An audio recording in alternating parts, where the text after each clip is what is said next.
In 1996, 21-year-old Katie Fleming was studying French at the University of Oregon. That summer, she was invited to go on a camping trip with some very close friends and some people she had not met before. Their destination was this beautiful spot along the Sierra Nevada mountain range in California, but as soon as they got there, Katie did not take in any of the beautiful scenery. Instead, she fixated solely on 25-year-old James Kim, who was one of those people she had not met before that was going on this trip. And for the people that were on this trip, they would say James and Katie immediately just fell in love with each other. And for the duration of this trip, they were inseparable.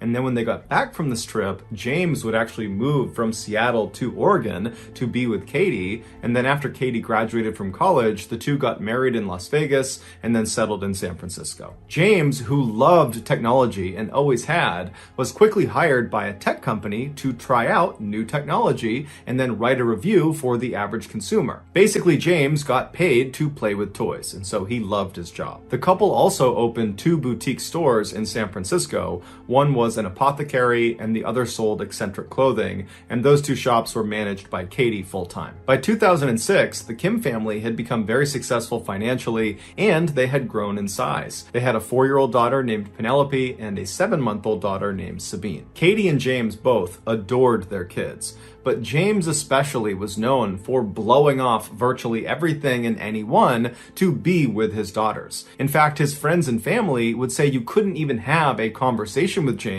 if his daughters were in the room, because James would get distracted and just stare at his daughters and then would eventually just leave mid-conversation to go play with them. James was also known to bring his daughters to work virtually every chance he got, even if it really wasn't allowed at this company. On Friday, November 17th, James, Katie, and their 2 daughters loaded up into their station wagon and then drove north to Seattle.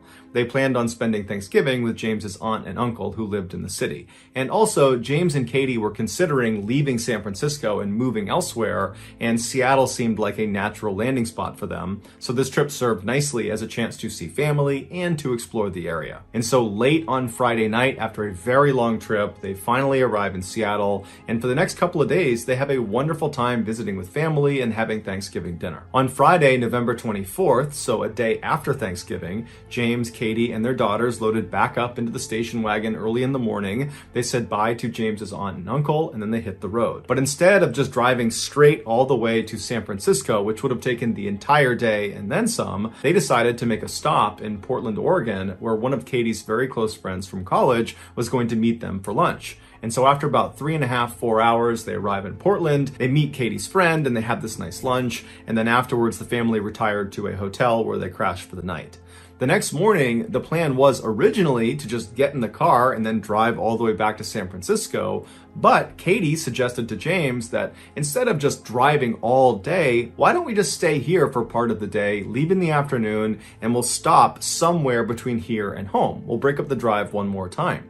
James thought it was a great idea. They pulled out the map, and Katie found a nice family-friendly vacation spot that was almost exactly halfway between where they were and home. It was called the 22-Ton Lodge, and it was located on the coast of Oregon in a town called Gold Beach. And so James and Katie think, perfect, this is exactly what we needed. Katie calls the lodge, and she makes reservations for that night. And so that afternoon, after the family spent their nice day in Portland, they hopped in the car and they began traveling south towards the 22-Ton Lodge. At about 8:30 p.m., the family was still on the road making their way when James got really hungry and said, let's pull over and get a bite to eat. So the family pulls over at a Denny's restaurant in Central Oregon. They go inside, and then after a quick bite to eat, they get back out and they're on the road at 9 p.m. From the Denny's to the lodge was about a 2.5-hour drive. But after driving for 2 more hours, James realized they had missed a turn. So he told Katie about it, they looked at the map, and they realized if they were to backtrack all the way to that turn, it would add several more hours onto their trip. And so they began looking for an alternative path. And they found one. Instead of going all the way west to the coast and then all the way south to this lodge, which was the original plan, they could just go south from where they were all the way until they were parallel with this lodge. And then from there, they could just cut west along this road called Bear Camp Road that would basically go straight to their destination. But what this map did not do a good job of explaining was just how dangerous Bear Camp Road was. It started at 900 feet of elevation, but very quickly went all the way up to 4,000 feet feet of elevation before it went over the backside of this mountain down to Gold Beach and where this lodge was. While the road is paved, it's incredibly narrow and it's basically cut into a mountainside, and so there's very steep drop-offs throughout most of this ride, and there are no guardrails protecting people from falling off. The summer is really the only time people should be on Bear Camp Road because that's when the road is maintained. In the winter, the road is not plowed, it's not maintained, and so even a light snowstorm could make the road totally impassable. And the road cuts through a very remote section of Oregon where there's just not many people around. So if you get in trouble out there, you're probably on your own. But the Kims were not aware of the dangers this road possessed, and so after going south for a while, they did turn on to Bear Camp Road and began slowly driving up the mountain. And so as James is driving, Katie falls asleep in the passenger seat, the girls fall asleep in back, and outside it begins to snow. An hour later, Katie wakes up from her sleep, and the first thing she notices is outside, it is snowing so hard that James now has the windshield wipers on full blast, and still you could barely see out the front windshield.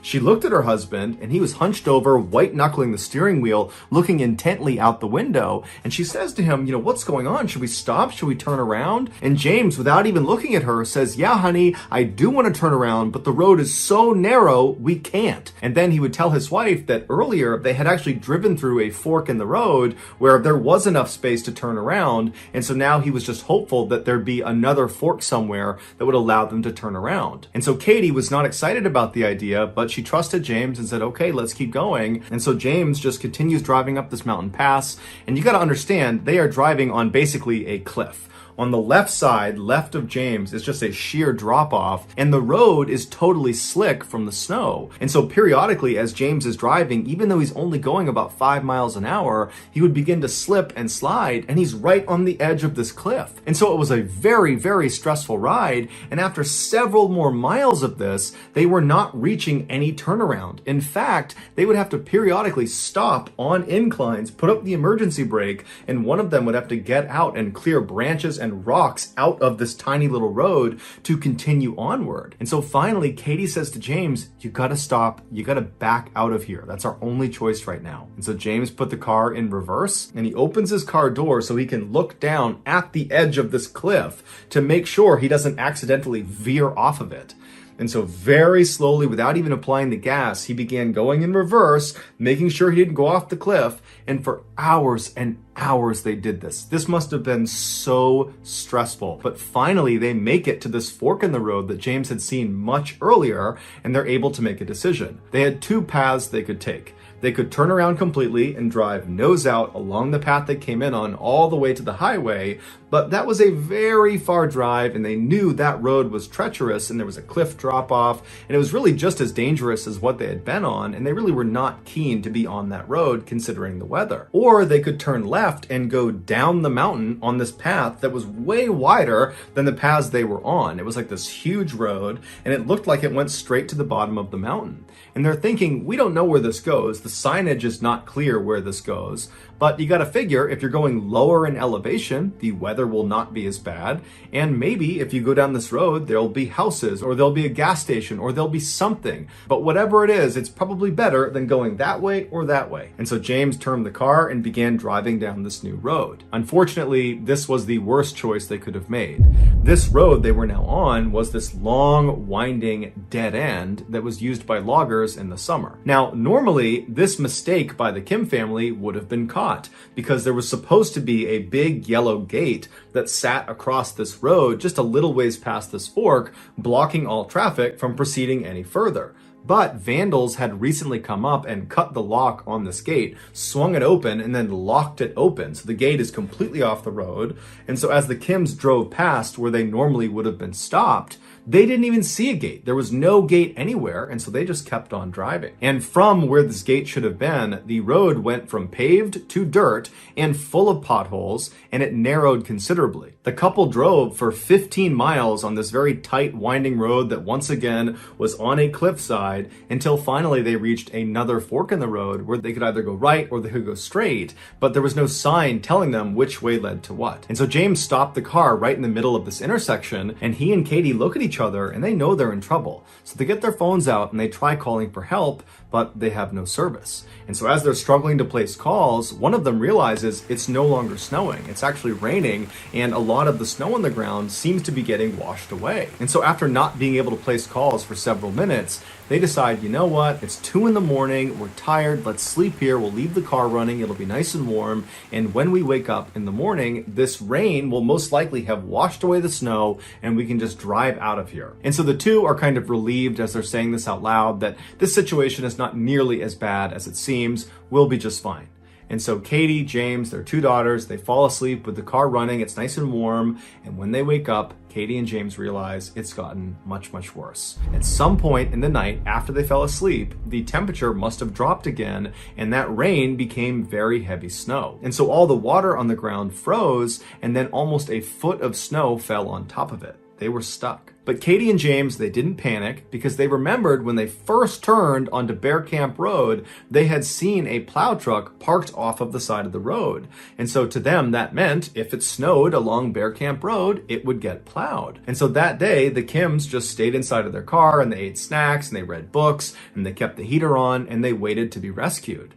But over the course of that entire day, nobody came down that road. No plows, no anybody. And Katie and James continuously tried their cell phones to try to punch out and get some help, but they never had any service. Also, Katie and James continuously honked the horn in case someone was in the area that might hear them, but no one ever came to their rescue. And so by the end of that Sunday night, Katie and James were really starting to get worried because they have a 4-year-old and a 7-month-old. They cannot be out here for very much longer. But they began to tell each other that, you know what, it's Sunday, maybe the plows don't come through on Sundays. Maybe they just don't work out here on Sundays. And so tomorrow, Monday, the plows will be out here, they'll come by and they will save us. Also, Katie and James began telling each other to reassure each other that, hey, tomorrow, Monday, that's the day we were supposed to be back in San Francisco. And so people are bound to notice our absence and they will report it to police and they will come out here and they will save us. So tomorrow we are going to get found. And so Katie and James, they put their 2 daughters in their car seats and James read them some bedtime stories and then the family fell asleep. The next day, Monday, the family did a lot of the same things they did the day before. They sat in their car, they kept spirits high, they tried to use their cell phones, which didn't work. They honked their horns to get people's attention. That didn't work. They tried to ration their food, and the whole time, they're keeping their eyes up each side of this road they're on in hopes a plow comes through. But all day long, no trucks, no plows, nothing comes down this road. Meanwhile, back in San Francisco, the family's absence was noticed by a family friend, but they didn't report it to police because they figured the Kim family had just decided to stay out a little bit longer and they would be back soon. By Monday night, Katie and James were officially terrified. They were almost out of fuel in their car. They were almost out of food. In fact, to compensate for their low amount of food, Katie had begun not only breastfeeding her 7-month-old, but also began breastfeeding her 4-year-old. Also, outside of their car, bears began kind of assembling and checking them out. And at first, Katie and James would scream and yell and try to scare them off, but the bears ultimately were not that fazed by them. They were not aggressive, but it meant the family did not feel comfortable getting out of their car. And so they're in this very claustrophobic situation where they are literally trapped inside of this small car where all the windows are covered with snow and they can't go anywhere, they can't call anyone, they're running out of their supplies. I mean, this is a terrifying situation to be in. Katie and James had been really strong to this point, but around this time, they began to act scared, and their kids picked up on it, and they started acting scared and fearful. And so the parents were trying their best to calm them down and tell them everything's going to be fine and they're going to get out of here soon. But in reality, Katie and James knew that if they didn't get found soon, they were probably going to die. The next day when they woke up, which was Tuesday, again, no cars or trucks came down either road. There was no plows. The snow just continued to pile up, and the food was running unbelievably low to the point where James actually left the car and went out looking for bear droppings because there's bears all over the place now, and he would pull the berries out of their droppings, and he and Katie began eating those. But after a while, they decided that was not a good idea because they might poison themselves. Their daughters, who the day before had been acting out of fear and anxiety, were now lethargic and quiet. And the parents' response to this was to start fighting with each other about whose fault this was was, when in reality, they were just totally scared about what might happen to them. Meanwhile, back in San Francisco, the family had still not been reported to police. And so that night, Tuesday night, the Kim family once again huddled up inside of their car. James read the kids' books, and then they all fell asleep. The next morning, Wednesday, they ran out of gas for their car. And so they had no way to heat themselves. And so James got the spare tire out of the back of the car, and he rounded up some magazines inside of the car, and he lit a fire for the family to stand around and try to warm up by. And it worked, but the fire very quickly died out, and they couldn't find any wood that wasn't soaking wet to put on it. And so before long, they did not have a fire. And so all day that day, James and Katie were desperately looking up the road in hopes that a car or truck would come through. They never did. James and Katie tried their cell phones repeatedly, but they never got service. They honked their horns and they screamed out for help, but nobody heard them. And so before long, it was dark again, and the family was huddled up inside of their now freezing car, and all they could hear outside was the sounds of bears marching around the area. And so I'm sure James and Katie thought to themselves, I wonder if we'll survive the night. Meanwhile, back in San Francisco, that family friend who had noticed the Kims were gone on Monday, she did go to the police on Wednesday afternoon and reported them missing. And so a search party was being organized that night, but of course the Kim family would have no way of knowing that. The next morning, Thursday, the Kim family woke up, they survived the night, but at this point, James and Katie are speaking openly about the real possibility that they all might die. In fact, Katie says to James, you have to promise me if our two kids die out here, you have to kill me too. And James said he would. At this point, Katie and James do not believe a truck or a car or anything is going to drive down this road and save them. They believe their only hope of being rescued is by sending a smoke signal up into the air that a pilot might see. So they pull off all four tires of their car, and then they pull everything out of the car that might burn, and they stack that on the tires, and that included Penelope's prized stuffed lamb. And then once they had their big pile, they lit it on fire, and fairly quickly, a large black billowing cloud of smoke was going straight up to the sky, and for a minute the Kim family was very optimistic that they were about to be found, that certainly someone was going to see the smoke and come find them. But unfortunately, the fire burned out very quickly, they couldn't light it again, and nobody flew overhead. And so before long, the family is once again huddled inside of their freezing cold car that night. There's bears walking around outside. They're basically out of food. Their kids aren't even crying anymore. They're just silent and cold and miserable. And as they're all shivering and trying to stay warm, James realizes he needs to do something drastic or his family's going to die. And so the next morning, Friday, when they get up, James tells Katie that he had been studying the map and there is a town about 4 miles east called Galice that he believes he can get to in about 2 hours. Katie immediately said, no, you cannot leave us. We need you here. There's probably a search party out there looking for us right now. We need to stay together so we can all be found. But James's instincts were telling him that no one was coming for them, or no one was going to actually find them in time. And so their only hope was if he ventured off and found help. And so Katie finally reluctantly agrees to let him go because he seemed really confident. And so at 7:45 a.m. that morning, James gave his two daughters a big hug and a kiss, told them he loved them and he would see them soon, and then he hugged his wife and said he loved her, and then he turned around and walked up the road out of sight. At the same time, unbeknownst to the Kim family, hundreds of searchers and helicopters are all over Bear Camp Road looking for them. 2 days later, on Sunday, December 3rd, so a week after the family had originally gotten stuck, a helicopter pilot that was part of the search effort was flying around Bear Camp Road when he noticed footprints in the snow below. When he started following these footprints, and eventually the footprints kind of disappeared under some trees, and then he couldn't pick them up again, and so without that much fuel left, he decided he would just backtrack and follow the footprints back to their origin. And so he retraced these footprints for quite a while until he came to a clearing, and in the middle of the clearing was a car, and next to the car was Katie waving an umbrella back and forth. The pilot immediately knew who he was looking at, but he didn't have enough fuel to actually land and pick her and her family up. And so instead, he just hovered down as low as he could, and he made good eye contact with her to reassure her that I see you and we're coming for you. And then he marked on the map where they were. He flew off to the search headquarters, and just minutes later, another helicopter was spun up. They flew to that same location, and they were able to land in that clearing. And as soon as the pilot got out, he saw Katie running up to him, carrying her two daughters, who looked like they were in pretty good shape. And she's crying tears of joy, and she's thanking him profusely. And then when she's right up in front of him, she says, are you here because of my husband? Did James tell you where we were?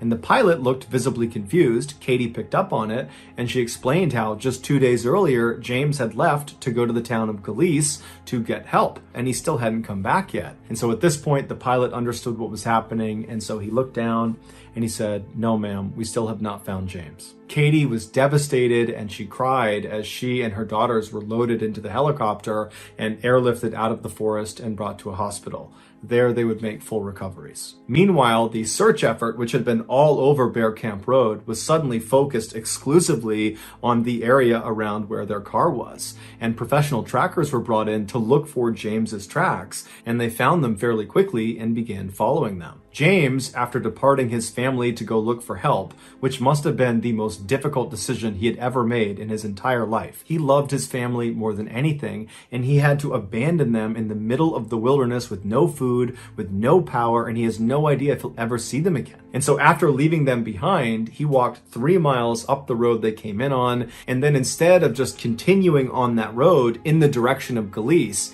he deviated and walked off the road. He actually went straight down one of the cliffs until he hit a river. And it's believed that maybe he saw the river from up on the road and thought that would be a faster way to get to Galice. But either way, he got down to the river, and as he walked, he would leave behind him little bits of torn clothing and torn paper to create a trail of where he was going, presumably so if he needed to, he could backtrack to his family. And so he gets down to this river, and for several miles he walks downstream. And then after being gone for at least 2 hours and not reaching the town of Galice, he must have realized he had either gone the wrong way, and that's why he had not hit the town, or he had miscalculated the distance, and that's why he had not hit the town. But either way, he did not turn around and go back to his family. Instead, he pressed on, believing he was their only hope. And so on he went, crossing over rivers, getting totally soaked in frigid water. He went up and down mountains all over these totally rugged areas in nothing but street clothes. He had sneakers, pants, and a jacket on. He had no food, he had no water, and he just kept on going until it was nightfall, and he had covered about 10 miles at this point, and he laid down and he went to sleep. And that night must have been absolutely horrible as he thought about his family that was alone in the woods somewhere. He probably wondered if they were still alive. And the temperature was in the 30s, and again, he's just in street clothes. But he survives the night, and so the next morning, that Saturday, he gets up and he's right back at it, despite the fact that he was physically wrecked at this point. But for him, he didn't care. He was doing it for his family. And so all day he hiked in and out of freezing cold streams, up and down mountains, until finally he found himself at the bottom of this deep ravine next to a river where he just fell to his knees, fell forward, and died. He had literally just kept on going, looking for help for his family until he eventually succumbed to hypothermia. James's body was located 2 days after his wife and his daughters were successfully rescued. It would turn out the town of Galice was not 4 miles away from the family's car. It was about 15 miles away, but that's from point A to point B on a map, like a straight line. But when you actually are hiking in the wilderness, you don't go in straight lines because there's mountains and there's rivers and there's things that get in the way. And so in order to get to Galice from where their car was, James would have had to travel 30 or 40 miles, zigging and zagging up over 4 different mountains. And so this was a suicide mission from the start. James ultimately covered 16 miles through some of the most treacherous terrain in the country, wearing nothing but his street clothes. The professional trackers that followed this 16-mile trail to his body, they called his journey superhuman. The helicopter pilot would later say he never would have found Katie and the girls had he not spotted those footprints first and then traced them all the way back to that clearing. And it would turn out those footprints were made by James after he left his family and walked off to get help. And so even though it cost him his life, James did ultimately save his family.